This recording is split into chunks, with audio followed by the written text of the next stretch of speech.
നമസ്കാരം. ഉത്തർപ്രദേശിലെ അയോധ്യയിലുള്ളത്. അയോധ്യയിലെ സരയൂ ഘട്ടിനടുത്ത് ഇന്ന് ഇവിടുത്തെ കുറച്ച് ഘട്ടുകൾ ഞങ്ങളൊന്ന് കാണാൻ വേണ്ടി പോവുകയാണ്. അയോധ്യയിൽ തന്നെ ഒരുപാട് ഘട്ടുകളുണ്ട്. ആ ഘട്ടുകളുടെ കാഴ്ചകളിലേക്കാണ് നമ്മൾ ഇന്ന് പോകുന്നത്. സരയൂ ഘട്ടിനടുത്താണ് നമ്മൾ നിൽക്കുന്നത്.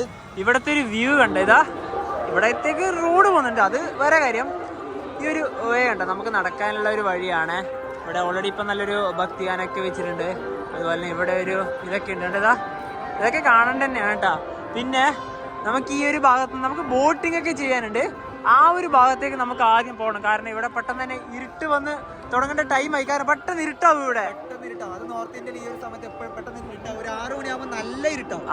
ഇപ്പൊ സമയം 4:30 കഴിഞ്ഞതേ ഉള്ളൂ. അപ്പൊ നമുക്ക് പെട്ടെന്ന് ബോട്ടിന്റെ ആ ഒരു ഭാഗത്തോട്ട് പോവാം. ബോട്ടിലേക്ക് കയറുന്നതിന് മുന്നേ തന്നെ ഇവിടെ കാണേണ്ട മറ്റൊരു പ്രധാന ഒരു കാഴ്ചയാണിത്. ലതാ മങ്കേഷ്കർ ചൗക്കാണിത്. ഇതൊരു 40 അടി ഉയരത്തിലുള്ള ഒരു വീണയാണ്. എല്ലാരും അതിന്റെ ഈ ഒരു ഭാഗത്ത് നിന്ന് ഫോട്ടോ ഒക്കെ എടുക്കേണ്ട ഒരു ധൃതിയിലാണ്. അതുകൊണ്ട് നമുക്ക് എവിടെ നിന്ന് ഫോട്ടോ എടുക്കാനുള്ള ഒരു സ്ഥലമില്ല. അതാണ് ഫസ്റ്റ് നോക്കുന്നത്. കണ്ടോ ഇവിടുത്തെ തിരക്ക് കണ്ട. ഈ ഒരു ഭാഗത്തേക്കൂടെ നമുക്ക് ജസ്റ്റ് ഒന്ന് കയറി നോക്കാം. അതാ ഇവിടെ ചെറുതായിട്ടുള്ള ഒരു ഗ്യാപ്പ് ഉണ്ട്. എവിടെ ഇവിടെ കയറി നിന്നാൽ ദേ നല്ലൊരു കാഴ്ച കാണുന്നില്ലേ? അതിന്റെ ആ ഒരു ഫുൾ വ്യൂ ഇവിടുന്ന് കാണാനായിട്ട് സാധിക്കുന്നുണ്ട്. അതെ, ലതാ മങ്കേഷ്കറിനോടുള്ള ആദര സൂചകമായിട്ടാണ് ഇത് പണിതിട്ടുള്ളത്. നമുക്ക് ശരിക്കും നല്ലൊരു ശരിക്കും സെന്റർ ആയിട്ട് തന്നെയാണ് ഇത് സ്ഥിതി ചെയ്യുന്നത്. അപ്പോൾ നമുക്ക് ഈ ഒരു ഭാഗത്തുനിന്ന് ഇറങ്ങാം. ആൾക്കാരൊക്കെ നല്ല രീതിയിൽ ഇതിന്റെ മേളൊക്കെ കയറി ഫോട്ടോ ഒക്കെ എടുക്കുന്നുണ്ട്. അതുപോലെ തന്നെ ഈ ഒരു ഭാഗത്തേക്ക് ബസ് സർവീസ് ഒക്കെ ഉണ്ട് കേട്ടോ. റാംകി പൗഡിക്ക് വരുന്നത് അവിടെയാണ്. അതൊക്കെ രാത്രി കാണാനായിരിക്കും കൂടുതൽ സൗന്ദര്യം. നല്ല ലൈറ്റ് ഒക്കെ ഇട്ടിട്ടല്ലേ, അടിപൊളിയായിരിക്കും. ഇതാ പറഞ്ഞില്ലേ, ഇലക്ട്രിക് ബസ് കണ്ടാ. ഇത് എല്ലായിടത്തും ഈ ഒരു സിറ്റിന്റെ അകത്ത് എല്ലായിടത്തും സർവീസുള്ള ഒരു ബസ്സാണ്. വലിയ പൈസയൊന്നുമില്ല, 10 രൂപ എങ്ങാണ്ടേ ഉള്ളൂ ഇതിന്. 10 രൂപ മാത്രം. ഈ ഒരു ഭാഗത്തുനിന്ന് നോക്കുവാണെങ്കിൽ നമുക്ക് നല്ല രീതിയിൽ തന്നെ ഈ ഒരു വീണേന്റെ ഇത് കാണാനായിട്ട് സാധിക്കും. അതുപോലെ തന്നെ ഇതിന്റെ തൊട്ട് ഓപ്പോസിറ്റ് ആയിട്ട് തന്നെ ഹനുമാന്റെ ഒരു പ്രതിമയുണ്ട് ഇവിടെ. കണ്ടതാ, ആ ഒരു കറക്റ്റ് ഓപ്പോസിറ്റ് തന്നെയാണുള്ളത്. ഇത് ഇവിടെ നിന്നാണ് അതിന്റെ കറക്റ്റ് ഒരു വ്യൂ കിട്ടുക. അതാ ഇവിടുന്ന് നല്ലൊരു ഹൈറ്റ് ഉണ്ട് കേട്ടോ. അതുപോലെ തന്നെ അവിടെ നല്ല ആൾക്കാരാണ്. ഇവിടെ നിന്ന് നമുക്ക് നല്ല രീതിയിൽ ഈ ഒരു പ്രതിമ കാണാൻ വേണ്ടി സാധിക്കും. അതിന്റെ ആ മുകളിലുള്ളത് ശ്രീരാമനാണ്. സരയൂ ഘട്ടിന്റെ ഭാഗത്തേക്ക് നടന്നു പോവുകയാണ്. ഒരു 400 മീറ്ററും കൂടി ഉണ്ട്. ആ ഒരു താഴോട്ടാണ് ഇനിയിപ്പോൾ പോകേണ്ടത്. ഇവിടെയൊക്കെ ടീ ഷോപ്പുകളൊക്കെ ഉണ്ട് കേട്ടോ. നമുക്ക് ചായയോ എന്തെങ്കിലും ലൈറ്റായിട്ട് എന്തെങ്കിലും സ്നാക്സ് ഒക്കെ ഉണ്ടെങ്കിൽ ഇവിടുന്ന് കഴിച്ചിട്ട് തന്നെ പോവാം. നല്ല തിരക്കാണ്, അതുകൊണ്ട് ഒരു സ്ഥലത്തും ഇരിക്കാനൊന്നും പറ്റൂല. അതൊരു മെയിനിലൊരു കാര്യമാണ്.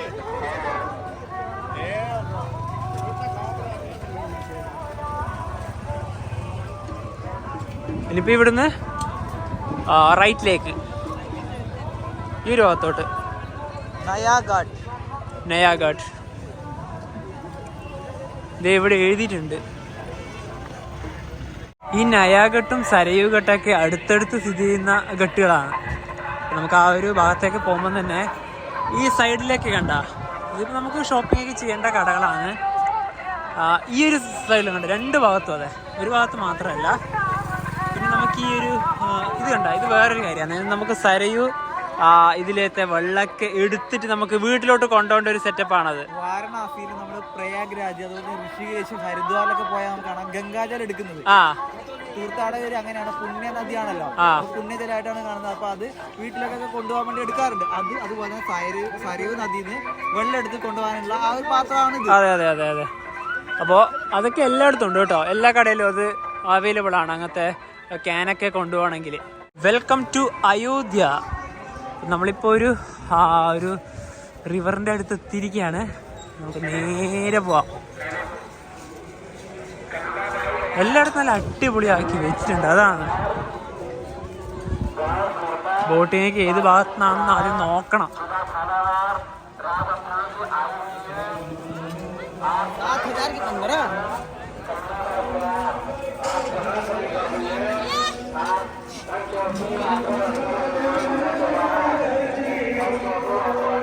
നല്ല തിരക്കന്നെ.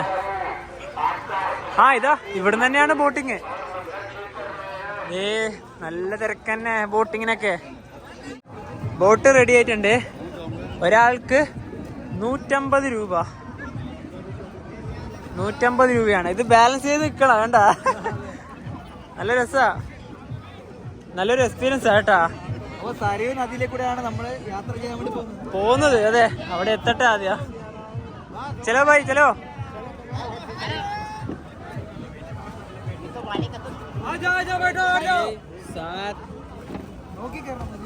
യെസ്, കേറി കേറി രക്ഷപ്പെട്ട്. എവിടെ ഇരിക്കേണ്ടത്? ഇവിടെ ഇരുന്നോ. അധികമൊന്നും പോകണ്ട, കാരണം നമുക്ക് ഇവിടുന്ന് നല്ല രീതിയിൽ കാണണല്ലോ. ഇങ്ങോട്ട് ബോട്ടിന്റെ അകത്തെ കാഴ്ച ഇതാണ് കേട്ടോ. അതുപോലെ തന്നെ നമുക്ക് 150 രൂപയാണ് പറഞ്ഞിട്ടുള്ളത്. ഇപ്പൊ രണ്ടുപേർക്ക് 300 രൂപയാവും. പിന്നെ നമ്മൾ അയോധ്യയിൽ വന്ന സ്ഥിതിക്ക് ബോട്ടിൽ കയറാതെ പോകുന്നത് ശരിയല്ലല്ലോ. ഒരിക്കലും ശരിയല്ല, കാരണം ഈ ഒരു നദീന്റെ ഇതൊക്കെ നല്ലൊരു കാഴ്ചകളൊക്കെ കാണണല്ലോ. ഇവിടെ വേറൊരു ബോട്ടുണ്ട്. ലൈഫ് ജാക്കറ്റ് ഒക്കെ ഉണ്ടെന്ന് തോന്നുന്നു. എല്ലാത്തിലും തരുമായിരിക്കും. ജാക്കറ്റ് ഉണ്ട്. സുരക്ഷയാണ് ആദ്യം നോക്കേണ്ടത്. 2 ലൈഫ് ജാക്കറ്റ് തന്നെ കയറി ഇട്ടു. പിന്നെ ഇത് എത്ര മണിക്കൂറാണെന്നൊന്നും അറിയത്തില്ല കേട്ടോ. ഭാഗ്യം മോട്ടറുള്ളത് ഏറ്റവും അവിടെയാണ്. അവിടെ ഇരിക്കാത്തത് നന്നായില്ലേ സൗണ്ട്. അതാണ്. ഇവിടെ നമുക്ക് ഈ ഒരു ഭാഗത്തേക്ക് പോയാൽ മതിയായിരുന്നു. ഭയങ്കര അടിപൊളിയായേനെ. യെസ്, ഇങ്ങോട്ട് തന്നെയാണ് നദി പോകുന്നത്. ഇപ്പൊ സരയൂ നദീന്റെ കിടിലൻ ഈ ഒരു കാഴ്ചകൾക്ക് വേണ്ടി വെയിറ്റ് ചെയ്യും. ബോട്ട് യാത്ര ഇതാ ഇവിടെ വെച്ച് തുടങ്ങുകയാണ്. സന്ധ്യാസമയത്താണ് നമ്മൾ ഇതിലൂടെ യാത്ര ചെയ്യുന്നത്. ഒരുപാടുണ്ട് കേട്ടോ. അതാ അതിലൂടെ തന്നെ 1 2 3 4 5 6 7 ഒരുപാടുണ്ട്.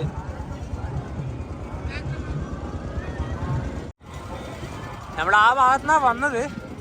ഇവിടുന്ന് വന്ന് ഇനി എങ്ങനെ ഇത് പോകുന്ന അറിയില്ല. ഇങ്ങനെ ആ ഒരു പാലത്തിന്റെ അവിടുന്ന് ഒരു റൗണ്ട് അടിച്ചിട്ട് വരുന്ന ഒരു ഇതായിരിക്കാം. കാരണം അവിടെ നിന്നെല്ലാം വളഞ്ഞ് വരുന്നുണ്ട്.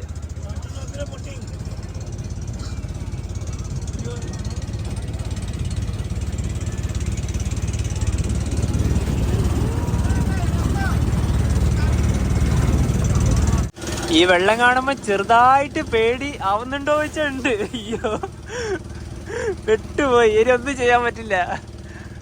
നല്ല രീതിയിൽ വെള്ളമുണ്ട് കേട്ടോ.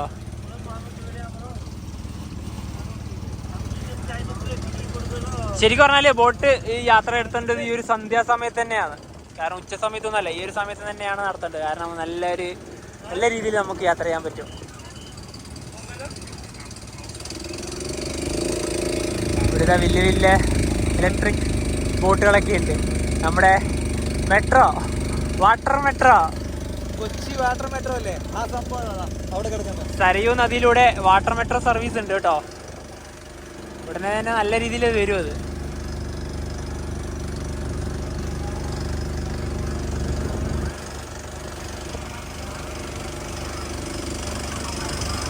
ഇതൊക്കെ ഓരോരോ കെട്ടുകളാണേ.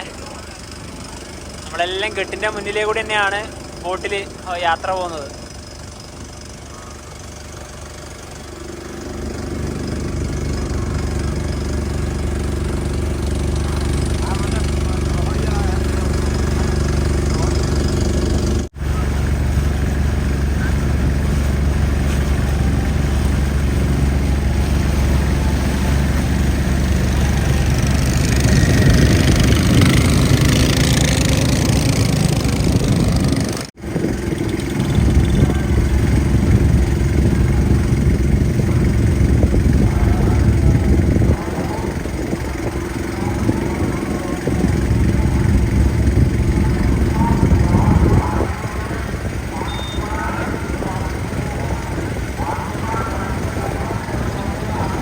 ഏറ്റവും കൂടുതൽ ആൾക്കാരുള്ളത് കണ്ടോ ഈ ഒരു കെട്ടില്.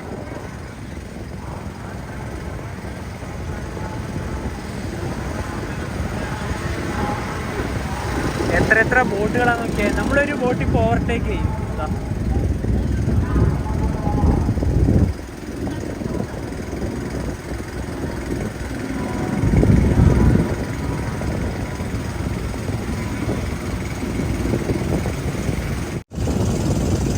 ഈ ഒരു ഭാഗത്തന്നെ ഓരോരോ ക്ഷേത്രഭാഗങ്ങളൊക്കെ ഉണ്ട്.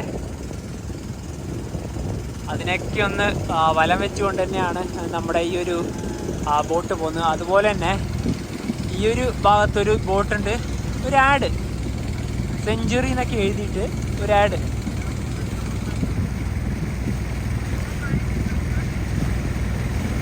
കറക്റ്റ് സെൻറ്റർ തന്നെ കൊണ്ട് നിർത്തിയേ. സൂര്യൻ ദേ അങ്ങ് അവിടെ അസ്തമിക്കാൻ വേണ്ടി റെഡിയായി നിൽക്കുക. ഏതാനും നിമിഷങ്ങൾ മാത്രം. നമ്മളിപ്പോൾ ഈ ഒരു ബോട്ടിൻ്റെ പുറകെ തന്നെയാണ് പോകുന്നത്. ഇനിയിപ്പോൾ ഇത് ഇവിടുന്ന് ഈ ഒരു എനക്ക് തോന്നുന്നു ഇതിനെ റൗണ്ട് വെച്ച് വരും തന്നെയാണ് തോന്നുന്നത്.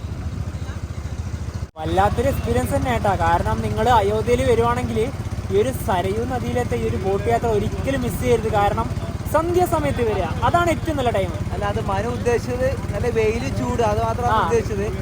സന്ധ്യാസമയം അല്ലെങ്കിൽ അതിരാവിലെ ഈ പറഞ്ഞ ബോട്ട് യാത്ര നല്ല മനോഹരം തന്നെയാണ്. കാരണം കെട്ടുകളും ഒരുപാട് ക്ഷേത്രങ്ങളും അതുപോലെ തന്നെ നമുക്ക് ഇതൊക്കെ ആസ്വദിച്ചിട്ട് തന്നെ യാത്ര ചെയ്യാം. ഈ സന്ധ്യാസമയം എന്ന് പറയുമ്പോൾ അങ്ങ് 6 മണി 5 മണിക്ക് ശേഷം പോകരുത്. ഒരു 4 മണിക്ക് ശേഷം അല്ലെങ്കിൽ ഒരു 3 മണിക്ക് ശേഷം നിങ്ങൾ വന്നോ, നല്ല ടൈമാണ്. അത് തന്നെ, ഇരുട്ട് വന്നാൽ പിന്നെ അതും പോക്കാണ്, പിന്നെ ഒന്നും കാണൂലല്ലോ. ഇത് ലക്ഷ്മൺ ഘട്ടാണ്. അതുപോലെ ആ കാണുന്നത് ലക്ഷ്മൺ മന്ദിറാണ്. ലക്ഷ്മൺ മന്ദിർ. ആ ഒരു ബോട്ട് ആ ഒരു ഭാഗത്തേക്കാ പോയത്. സൂര്യൻ അസ്തമിച്ചു. അയോധ്യയിൽ വെച്ച് സൂര്യാസ്തമയം കണ്ടു എന്തായാലും. ഇനി ഇങ്ങനെ വലം വെച്ച് പോകും. ഇവിടെയൊക്കെ നല്ലൊരു ഈ ഒരു തിര പോലെ കാണുന്നില്ലേ? അവിടെ നോക്കിയേ, പ്ലെയിൻ ആയിട്ട് കണ്ടാ ഒരു വെള്ളത്തിന്റെ ഇത് കണ്ടതാ. നീ കണ്ടിട്ട് എന്തെങ്കിലും മനസ്സിലാവുന്നില്ലേ? അല്ല, നിങ്ങൾ നോക്കി ഇവിടെയൊക്കെ നല്ല രീതിയിൽ തുളുമ്പുന്നുണ്ട്. അവിടെയൊക്കെ നോക്കി ശാന്തമായിട്ട് വെള്ളം കിടക്കുക. അതാ അങ്ങോട്ടേക്ക് ഒന്നുമില്ലതാ. അപ്പോൾ ഇവിടെയോ, ഇവിടെയൊക്കെ കണ്ടതാ ഇങ്ങനെ ഇളകി നിൽക്കുക. നമ്മളെ ബോട്ട് ഇവിടുന്ന് തിരിഞ്ഞു. ഇനിയിപ്പോൾ നേരെ ആ ഒരു ഭാഗത്തോട്ട് തന്നെ പോകും. ഇത് പഴയ സരയൂ പാലാണ്. നല്ല വലിയ പാലം തന്നെയാണ്. പക്ഷേ ഈ ഒരു പാലത്തിനെക്കാട്ടി വലിയ പാലം ഈ അങ്ങ് അവിടെയാണ്. കണ്ടാ, അതാണ് വലിയ പാലം. ന്യൂ സരയൂ ബ്രിഡ്ജാണത്.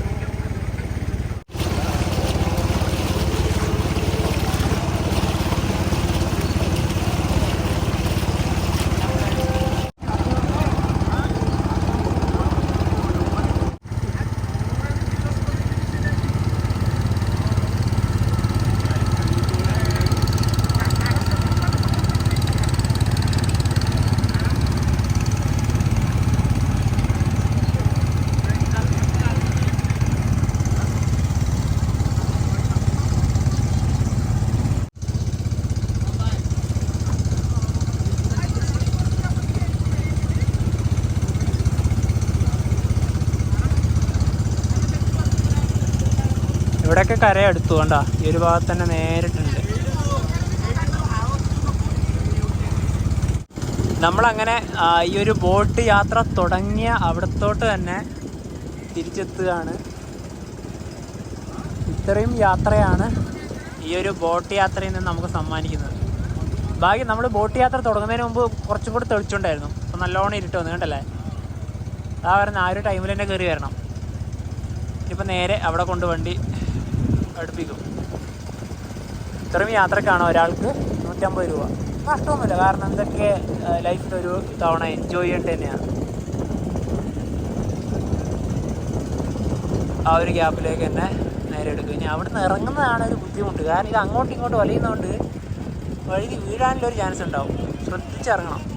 അയോധ്യയിൽ വന്നിട്ട് ഇത്രയും നല്ലൊരു എക്സ്പീരിയൻസ് ചെയ്യാൻ പറ്റി. അയ്യോ, ഈ ഒരു ബോട്ട് യാത്രയിൽ നിന്ന് നിങ്ങൾ ഒരിക്കലും മിസ്സാക്കരുത്. കാരണം അത്രയും നല്ലൊരു കാഴ്ചകളാണ് നമുക്ക് സരയൂ നദിയിലൂടെ ഈ ഒരു ബോട്ട് യാത്ര സമ്മാനിക്കുന്നത്. ഞാൻ ആദ്യം കയറുന്ന സമയത്ത് സരയൂ നദിയിലത്തെ വെള്ളം കണ്ടിട്ട് നമുക്കൊരു പേടി തോന്നും. പേടിച്ചു പോയി അല്ലേ? പിന്നെ അതുപോലെ തന്നെ ഈ ബോട്ട് ഇതൊക്കെ കണ്ടപ്പോൾ ഞാൻ വെച്ചു ഒരു സുരക്ഷാ സംവിധാനങ്ങൾ ഇവിടെ ഉണ്ടാവില്ല എന്നാണ് കരുതിയത്. എല്ലാം ഉണ്ട്. അപ്പൊ ലൈഫ് ജാക്കറ്റ് ഒക്കെ കണ്ടതുകൊണ്ടാണ് ഞങ്ങള് അതിനകത്തോട്ട് കയറാൻ വേണ്ടിട്ട് തീരുമാനിച്ചത്. അതെ അതെ അതെ, സത്യം പറയുവാണ്, സുരക്ഷാ സംഭവങ്ങൾ അതായത് ജാക്കറ്റ് ഒന്നും ഇല്ലെങ്കിൽ ഞങ്ങൾ സത്യം പറഞ്ഞാൽ പേടിച്ചാൽ കയറൂല. അല്ല, പേടിക്കണം. കാരണം അത്രയും വെള്ളമാണുള്ളത്. കാരണം ഒന്നിനും നമുക്ക് വിശ്വസിക്കാൻ പറ്റില്ലല്ലോ.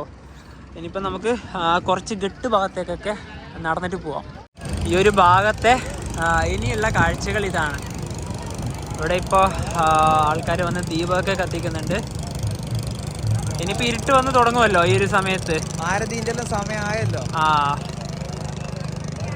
അങ്ങുണ്ട് കേട്ടോ അത്. ഈ ഭാഗത്ത് നല്ല തിരക്ക് വന്നു തുടങ്ങി. ബോട്ട് യാത്രകൾ അതിലൂടെ ഇഷ്ടം പോലെ പോകുന്നുണ്ട്. അതിലൂടെ ഇഷ്ടം പോലെ ആ ഒരു ഭാഗത്ത് അങ്ങ് പോയി തിരിച്ച് നേരെ ഇവിടത്തോട്ട് വരും. ഈ അയോധ്യയില് പ്രധാനപ്പെട്ട 5 ഘട്ടുകളാണുള്ളത്. ഒന്ന് റാം ഘട്ട്, ലക്ഷ്മൺ ഘട്ട്, പിന്നെ ഈ ഒരു സരയൂ ഘട്ട്, അതുപോലെ തന്നെ നയാഘട്ട്, ഗുപ്ത ഘട്ട്. ഈ 5 ഘട്ടുകളാണ് അയോധ്യയിലെ എന്താ പറയാ പ്രസിദ്ധമായ ഘട്ടുകള്. അപ്പൊ നമ്മൾ പോകുന്ന സമയത്ത് ഇപ്പൊ സരയൂ ഘട്ട്, നയാഘട്ട് ഭാഗത്താണ് ബോട്ട് കയറിയത്. പോകുന്ന വഴിക്ക് ലക്ഷ്മൺ ഘട്ടൊക്കെ കണ്ടു. അപ്പൊ ഇത് ഘട്ടുകൾ എന്ന് പറഞ്ഞാൽ പ്രത്യേകിച്ച് എടുത്ത് പറഞ്ഞു വരേണ്ട കാര്യമില്ലല്ലോ. സരയൂ നദീന്റെ കീഴിലെ പഴയൊരു ക്ഷേത്രം ഇതൊക്കെ ബന്ധപ്പെട്ടിട്ട് കിടക്കുന്ന സ്ഥലങ്ങളാണ്. തീർച്ചയായും. അപ്പോൾ ഇനി നമുക്ക് ഈ ഒരു ഭാഗത്തുനിന്ന് ഇറങ്ങാം. കാരണം ഈ ഒരു സരയൂ നദീനോടൊക്കെ വിട പറഞ്ഞ് ഞങ്ങൾ ഇവിടുന്ന് ആ ഒരു ഭാഗത്തോട്ട് പോവുകയാണ്. പിന്നെ വേറൊരു കാഴ്ച കൂടി ഉണ്ട്. എന്താണത്? നമ്മുടെ വാരണാസിയിലെ മണികർണിക ഘട്ടില്ലേ, അതുപോലെ തോന്നിക്കുന്ന കുറച്ച് കാഴ്ചകൾ ഞങ്ങൾ വരുന്ന വഴിക്ക് അതുണ്ട്. അത് കാണിച്ചു തരാം. ഈ സരയൂ നദീന്റെ തീരത്തുനിന്ന് ശവങ്ങളൊക്കെ ദഹിപ്പിക്കുന്ന ഒരു ഇതുണ്ടെന്ന് തോന്നുന്നു. കാരണം ഇത് അതിൻ്റെതാണോ ഒരു സംശയം, ഞങ്ങൾക്കറിയില്ല. കാരണം അറിയുന്നവരുണ്ടെങ്കിൽ ഒന്ന് കമന്റ് ചെയ്യുക. കാരണം ഇവിടെ അതിൻ്റെ ആ ഒരു പ്രതീതിയൊക്കെ തോന്നുന്നുണ്ട് കൂടുതലായിട്ടും. ഈ ഒരു ഭാഗത്താണ് നമ്മളിപ്പോൾ വന്നത്. ഇവിടെ എന്തൊക്കെയോ ഇനി പരിപാടിയൊക്കെ ഉണ്ട് കേട്ടോ. ഈ ഒരു ഭാഗത്ത് നമുക്ക് ആ ഒരു മുൻഭാഗത്തേക്ക് നടക്കാം. ഈ ഒരു ഭാഗത്തുണ്ടല്ലോ മൊത്തം ഇപ്പൊ ഭക്തിഗാനങ്ങളാണ്. നമ്മളെ ശബ്ദമൊന്നും പറഞ്ഞ് കേൾക്കത്തേ ഇല്ല. കാരണം എല്ലായിടത്തും ഈ സ്പീക്കറുകളുണ്ട്. ഈ ഘട്ട് വഴി തന്നെ നമുക്ക് അങ്ങ് ഈ ഒരു സരയൂ നദീന്റെ തീരത്തൂടെ നടന്നു പോവാം. നമ്മൾ ആ ബോട്ട് വഴി പോയപ്പോൾ ഈ ഒരു ഭാഗമൊക്കെ കണ്ടു തന്നെയാണ്. ഇതുണ്ട, ഇതൊരു ഘട്ടാണ്.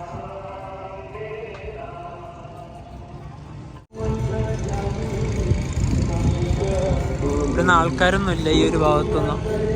വലിയൊരു ആൽമരമുണ്ട് ഇവിടെ. ആ ഓൾഡ് സരയൂ ബ്രിഡ്ജ് ഇവിടെയാണ്. നമ്മൾ നേരെ ഇനിയിപ്പോൾ നയാഘട്ടിൻ്റെ ഭാഗത്തേക്ക് പോവുകയാണ്. ഈ ഒരു വഴി എത്തി. എല്ലാം അടുത്തടുത്ത് തന്നെയാണ്. നേരത്തെ പറഞ്ഞ പോലെ തന്നെ ലക്ഷ്മൺ ഘട്ടും ഈ നയാഘട്ടും എല്ലാം അടുത്തടുത്ത് തന്നെയാണ്. ആ ബോട്ടുകൾ പോകുന്ന കാണാൻ എന്താ രസം നോക്കിയേ. ആ ഒരു പാലത്തിൻ്റെ താഴെ ഭാഗത്തൂടെ നമുക്കിത് വഴി തന്നെ പോവാം. നയാഘട്ടിലെത്തിയിരിക്കുകയാണ്. ഇവിടെ നേരത്തെ കണ്ടതിനെക്കാട്ടി നല്ല തിരക്ക് ഇവിടെയാണ്.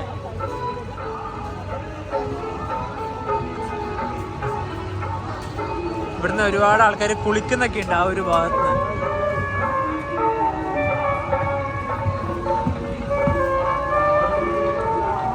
നമുക്ക് അവിടം വരെ പോയിട്ട് തിരിച്ചിങ്ങോട്ട് തന്നെ വരാം.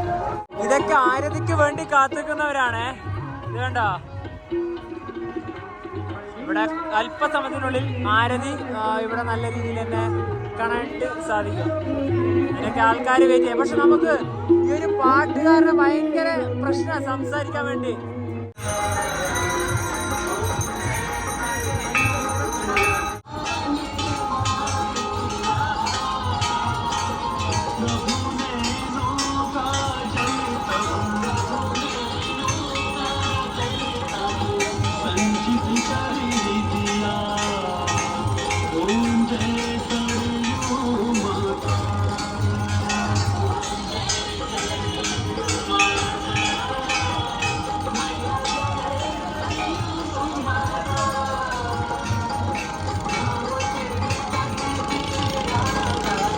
ആരതി